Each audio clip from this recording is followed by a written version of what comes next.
Hi hello అందరికీ నమస్కారం. Welcome back to రోజెస్ కోలం. సో అంగీరసుడితో కలిసి సునస్సేపుడైతే యజ్ఞ పశువుగా బయలుదేరాడు కదండి యజ్ఞానికి. సో మార్గ మధ్యంలో తపస్సు చేసుకుంటున్న తన మేనమామ అయినటువంటి విశ్వామిత్రుని చూసి చాలా దుఃఖం అనేది ముంచుకొచ్చేస్తుంది అనమాట సునస్సేపుడికి. తర్వాత విశ్వామిత్రు దగ్గరికి వెళ్ళి, నన్ను బలిపశువుగా తీసుకెళ్తున్నారు, నన్ను నువ్వు రక్షించినట్లయితే నేను తపస్సు చేసి స్వర్గానికి వెళ్తాను అని చెప్పి అక్కడ బాధపడడం అయితే జరుగుతుందనమాట. అప్పుడు అతని పైన ఉన్న దయతో విశ్వామిత్రుడు తన కుమారుని చూసి, నాయనలారా, ఈ బాలుడు నన్ను శరణు కోరాడు, అతనే రక్షించడం నా ధర్మం, కాబట్టి మీరందరూ అంబరీషుడి దగ్గరికి వెళ్ళి యజ్ఞంలో బలి పశువులుగా మారండి అని పలికాడు. అప్పుడు విశ్వామిత్రుడు కుమారులందరూ కూడా, తండ్రి, నీకు నీ కుమారుల కంటే పరాయివాడు ఎక్కువయ్యాడా? మేము ఎన్నిటికీ యజ్ఞ పశువులుగా వెళ్ళం అని గట్టిగా చెప్పేశారు. విశ్వామిత్రుడు కోపంతో, వశిష్ఠుడు కుమారుల వలె మీరు కూడా కుక్క మాంసం తింటూ 1000 సంవత్సరాలు చండాలుగా జీవించండి అని తన కుమారులనే శపించడం అయితే జరిగిందనమాట. ఆయనకి అంత కోపంలో కుమారులు తన మన భేదం ఏదీ ఉండదనమాట. ఇక్కడ మనం తెలుసుకోవాల్సింది ఏంటంటే, విశ్వామిత్రుడు ఇంత కఠినమైన తపస్సు చేసి చాలా శక్తిని పొందుతాడు. బట్ ఎవరైనా కాపాడమంటే ఆ పొందిన తపశక్తితోనే వారిని కాపాడుతాడు. అక్కడతో అతను సంపాదించుకున్న తపశక్తి మొత్తం పోతుందనమాట. సో మళ్ళీ మొదటి నుంచి తపస్సు చేసి మళ్ళీ శక్తిని పొందుతాడు, మళ్ళీ ఇలానే ఎవరికొకరు హెల్ప్ చేస్తాడు, మళ్ళీ తపశక్తిని మొత్తం కోల్పోతాడు. సో ఇలా ఆయన కొన్ని వేల సంవత్సరాలు తపస్సు చేయాల్సి వచ్చిందనమాట.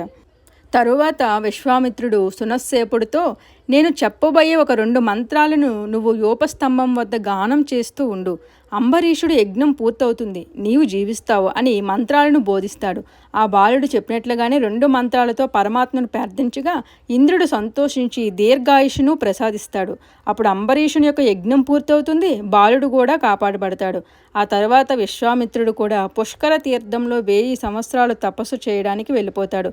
అతని తపస్సుకు సంతోషించిన బ్రహ్మదేవుడు ఈసారి ఆయనకి ఋషి కాగలవు అనే వరాన్ని అయితే ప్రసాదించడం జరుగుతుందన్నమాట. ఇంతవరకు ఆయన రాజు నుంచి రాజర్షిగా, ఇప్పుడు రాజర్షి నుంచి ఋషిగా కూడా మారిపోయారనమాట. అయితే ఋషిగా మారినప్పటికీ కూడా విశ్వామిత్రునికి ఇంకా సంతృప్తి రాదనమాట. సో మళ్ళీ కూడా తపస్సు చేయడం కొనసాగిస్తాడు.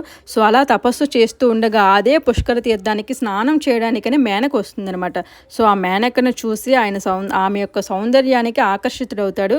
సో అదే సమయంలో మోహంతో, అంటే మన్మధుడు తెలిసిందే కదా, లవ్కి గురువు వచ్చేసి మన్మధుడు, కాబట్టి మన్మధుడు నన్ను మోహంలో పడేశాడు, నా కోరిక నువ్వు ఎలాగైనా సరే తీర్చాలి, అప్పుడు నీకు శుభం కలుగుతుంది అని విశ్వామిత్రుడు మేనకకైతే చెప్పడం జరుగుతుంది. సో ఆయన కోరికను మేనక కూడా అంగీకరిస్తుందనమాట. అలా వాళ్ళిద్దరూ కలిసి 10 సంవత్సరాలు గడుపుతారనమాట. తరువాత ఆయనకి మళ్ళీ జ్ఞానోదయం కలుగుతుంది. అయ్యో, ఎంత పని చేసేసాను అని సిగ్గుపడుతూ, దేవతల వలె నా తపస్సుకి కూడా ఆటంకం కలిగిందని మేనకను అక్కడతో విడిచిపెట్టేసి మరలా కౌశికి నది ఒడ్డుకు వెళ్ళి అక్కడ నిష్ఠగా ఇంద్రియ నిగ్రహంతో తపస్సు చేయడం అనేది ప్రారంభిస్తాడనమాట. అలా ఒక 1000 సంవత్సరాలు తపస్సు చేసేసరికి దేవతలు అందరూ భయపడిపోయి బ్రహ్మదేవుడిని శరణు కోరుతాడు. అప్పుడు బ్రహ్మదేవుడు విశ్వామిత్రుడి దగ్గరికి వెళ్ళి, మహర్షి, నీ తపస్సుకు నేను ఆనందిస్తున్నాను. అది విన్న విశ్వామిత్రుడు, బ్రహ్మదేవ, నన్ను మహర్షి అని కాకుండా బ్రహ్మర్షి అని సంబోధిస్తే నేను ఇంద్రియాలను గెలిచిన వాడవుతాను అని అనగా, బ్రహ్మదేవుడు, నువ్వు ఇంకా ఇంద్రియాలను జయించలేదు, మరలా ప్రయత్నించు అని చెప్పి అక్కడి నుంచి వెళ్ళిపోతాడనమాట. సో విశ్వామిత్రుడు మళ్ళీ కూడా 1000 సంవత్సరాలు కఠినమైన తపస్సు అయితే చేస్తాడు. Thanks for watching. బాయ్.